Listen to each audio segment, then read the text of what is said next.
ईश्वर ने धर्मों को नहीं बनाया, धर्मों ने ईश्वर को बनाया है। इतने सारे भगवान क्यों हैं? इतने सारे धर्म क्यों हैं? भगवान ने सभी से एक ही बात क्यों नहीं कही? ये सभी प्रश्न कई लोगों के मन में घूमते हैं। शायद भगवान दुनिया भर के लोगों से यही सच कहते हैं। सवाल यह है कि जब भगवान बोलते हैं तो लोग क्या सुनते हैं?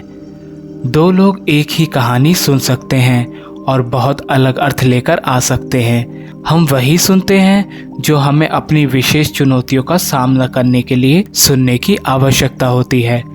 अलग अलग समय और संस्कृतियों के लोग अपनी सांस्कृतिक और आध्यात्मिक परिस्थितियों के अनुसार ईश्वर को अलग अलग तरह से सुनते हैं। ऐसा नहीं है कि भगवान अलग अलग लोगों के लिए अलग अलग हैं। ईश्वर सदैव एक ही है। यह है कि हम मनुष्य एक दूसरे से भिन्न हैं और हम प्रत्येक ईश्वर को अपने तरीके से देखते हैं। ईश्वर प्रत्येक व्यक्ति और प्रत्येक संस्कृति को वह देता है जो ईश्वर को जानने और उससे प्रेम करने और अपने साथी मनुष्य से प्रेम करने और उनकी सेवा करने के लिए आवश्यक है। यह आम बात है कि लोग सोचते हैं कि उनका धर्म सही है।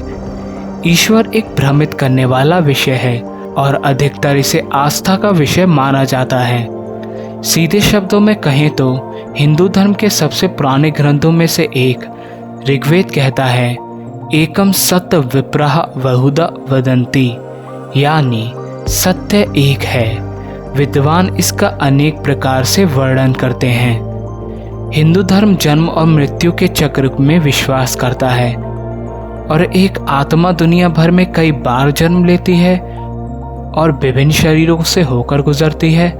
मानव एक वरदान है और उसका उपयोग यह जानने के लिए किया जाना चाहिए कि अंतिम सत्य क्या है।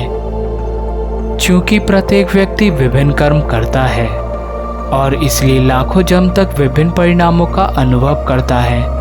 प्रत्येक व्यक्ति की अनंत अवस्था होती है।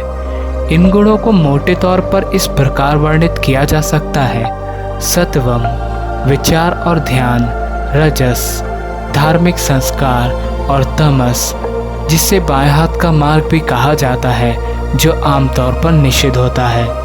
इसलिए व्यक्ति की प्रकृति के आधार पर हिंदू धर्म भगवान की पूजा करने के लिए कई विकल्प प्रदान करता है। इससे एक लोकप्रिय गलतफहमी पैदा हो गई है कि हिंदू धर्म बहुदेवादी है। यह निश्चित रूप से नहीं है। सभी धर्म ग्रंथों में बार बार कहा गया है कि ईश्वर एक है। वह भक्तों की पहुंच के लिए विभिन्न रूपों में प्रकट होता है, जैसे एक ही भगवान के कई अवतार। ऐसा कोई भोजन नहीं है जिसे दुनिया के हर व्यक्ति के लिए अनिवार्य किया जा सके। यह व्यक्ति की पसंद, स्थान आदि पर निर्भर करता है। इसी प्रकार ईश्वर की आराधना के लिए भी कोई एक तरीका निर्धारित नहीं किया जा सकता। मैं एक अलग प्रश्न पूछूंगा, यदि कोई ईश्वर नहीं है तो इतने सारे धर्म क्यों हैं और सभी धर्मों में आत्मा का जिक्र क्यों होता है और भी बहुत समानताएं हैं। भगवान है, लेकिन उनको लोगों ने वैसा ही समझा जैसा वो समझना चाहते थे और जितना उनको समझ में आया, क्योंकि जो समझ में नहीं आता उन्हें समझाने की कोशिश करना मानव स्वभाव में है। इसलिए भगवान को समझना असंभव है।